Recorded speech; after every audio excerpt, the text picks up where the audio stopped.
Hi, my name is Siham Elkassem. I'm a clinical social worker, active Muslim community member, scholar, and researcher. I'd like to thank the London Middlesex Local Immigration Partnership for organizing such an important event and honoring the International Day for the Elimination of Racial Discrimination. I'm a child of immigrants and colonized people. My father is Palestinian from the region of Al-Khalil, displaced and removed from the country he loved so dearly and called home during the 1948 Nakba, or catastrophe. He found himself as a stateless man with no home or even prospects for citizenship. In the early 1960s, he traveled to Algeria, where he met my mother, a child of French colonial genocide and oppression. My father arrived in Algeria right after the revolution that successfully eradicated French colonial rule over 120 years. Although my father loved Algeria and was married to a citizen of the country, he found himself again in a place where he couldn't get citizenship, similar to the plight of global Palestinians historically and contemporarily. After the establishment of the Immigration Act of 1965, my parents jumped at the chance to go to the United States. Now, non-white immigrants were allowed into the country. I was the first of my parents to be born in the US, natural citizens, something that brought them great relief and pride. So I've been here in Canada. I immigrated here about 25 years ago, and I've really come to realize that there is certainly a difference, I think, between Canada and the US. And here there's this praise of multiculturalism, and it's really often reported as a characteristic of Canadian identity.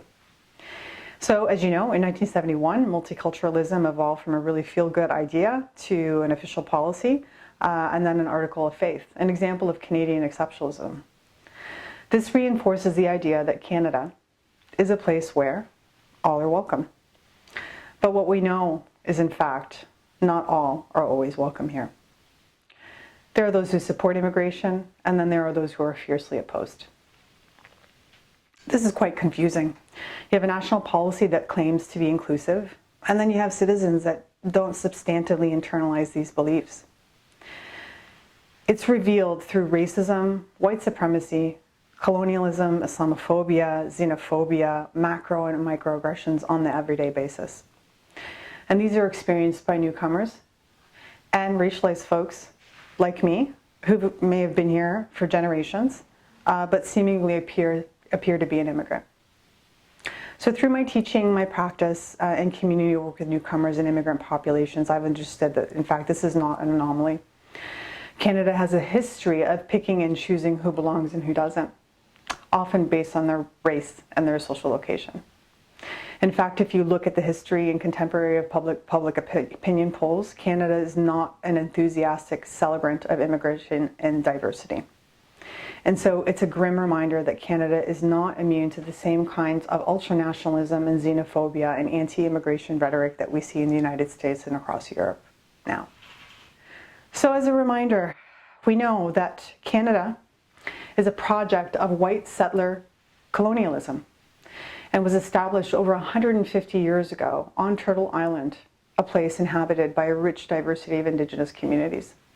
Colonialism transformed into immigration through the British North American Act in 1867 that prioritized settlers from Britain and France. There are many Black communities who arrived in Canada at the same time, but they didn't immigrate. They were forced to be here through the transatlantic slave trade. Between 1896 and 1914, 3 million immigrants arrived in Canada. The majority of them were from Central European countries. The Canadian Immigration Act of 1910 quite boldly gave Cabinet power to prohibit immigrants belonging to any race. The wording changed from time to time, but the policy remained intact up until the 1980s. One Canadian parliamentarian at the time said, in their own interests, their proper place of residence is within the confines of their respected countries, in the continent of Asia, not in Canada, where their customs are not in vogue and their adherence to them here only gives rise to disturbances destructive to the well-being of society. Similar to the United States and Canada, amendments to the Immigration Act started in the late 60s and early 70s. And this opened up the doors to non-white immigrants from Asia, Africa, the Middle East, Latin America, the Caribbean. Still, these policies were based on a need for labor and for migrant work.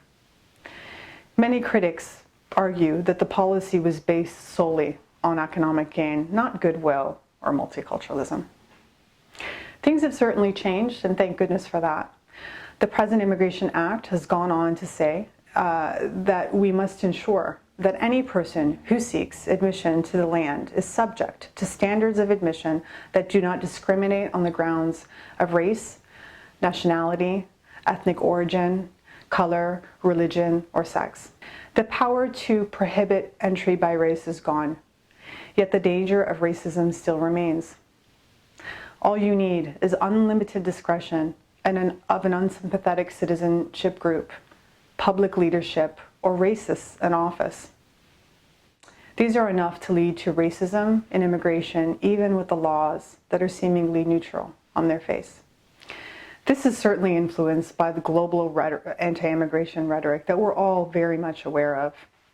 So anti-immigration, nation-first sentiments versus pro-immigration, and the global refugee crisis has triggered a moral panic button among right-playing scare tactics and perpetuating rhetoric such as immigrants are a threat to national security and their values are not the same as Canadian values. How does this impact newly arrived refugees in Canada? And not just newly arrived refugees, but those of us who are coming from immigrant populations. Studies with newly arrived refugees in Toronto indicate that discrimination is a salient stressor that both adult and young refugees face. Based on one's social position, marginalized people face multiple layers of discrimination and disadvantage. For example, a female refugee youth from Sudan characterized the multiple discrimination and disadvantages she faces in the following ways. She says, "This is what I'm saying, double disadvantage. First, you're a refugee. Second, you're a black. Third, you are female. You have so many things just pushing you down."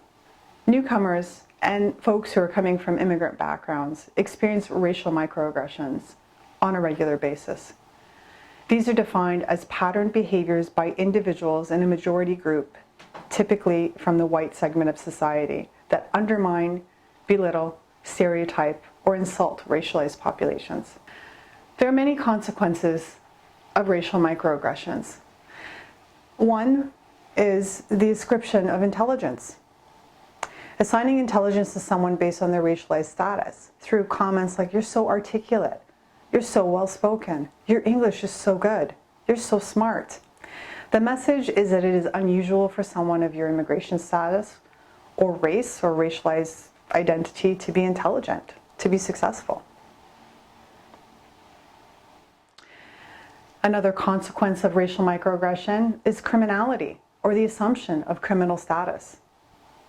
We've seen this, and it's especially prevalent amongst folks who are coming from Muslim majority countries.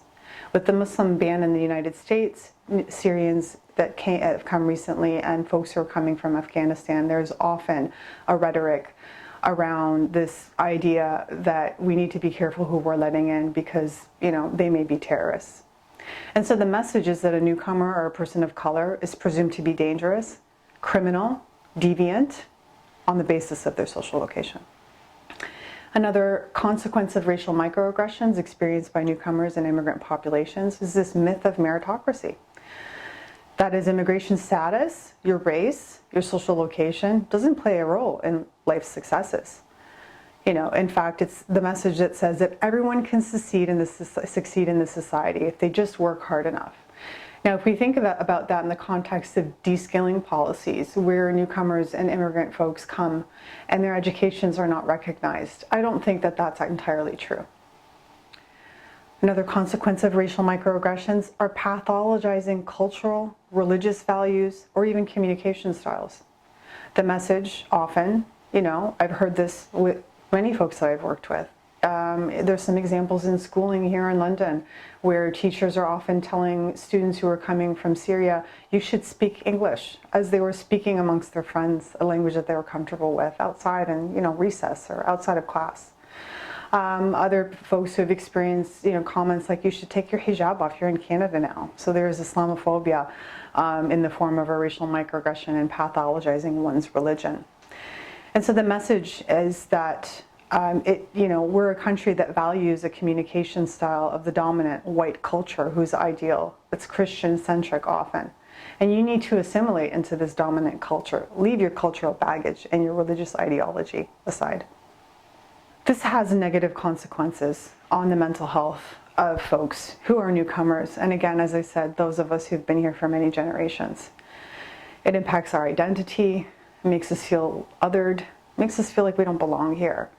Impacts our sense of self, our self-esteem, and our ability to learn and flourish.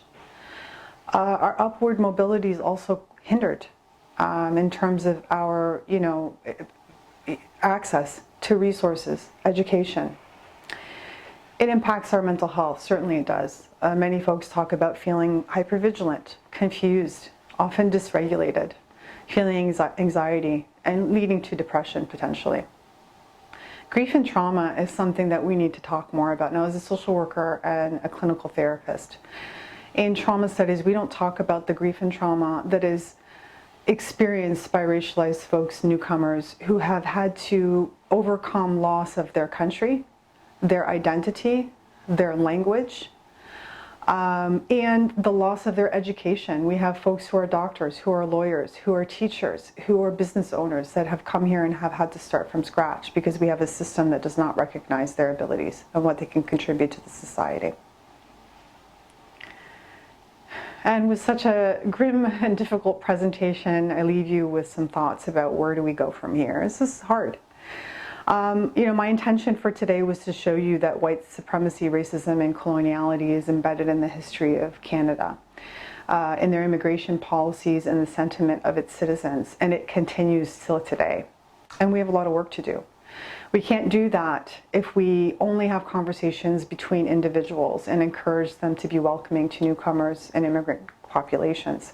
We need to work hard to dismantle and disrupt the systems of racism, white supremacy, and coloniality that are still embedded in our institutions, our immigration processes, our settlement services, and societal structures overall. Be aware of your everyday microaggressions. I don't care how well-intentioned you are around your comments. If you want to ask someone like me, how was your first winter in Canada? I've been here for 25 years and I'm from Chicago.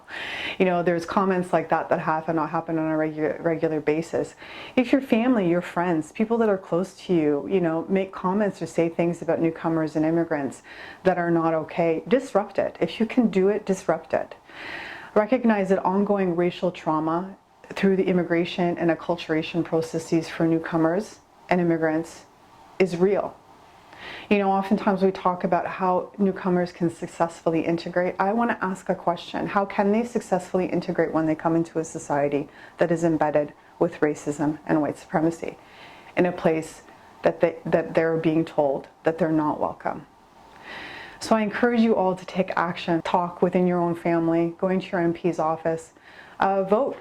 But think about, these political parties and what their platforms are around immigration. Do whatever you can so that we can actually see and actually say that Canada is a place that all are welcome.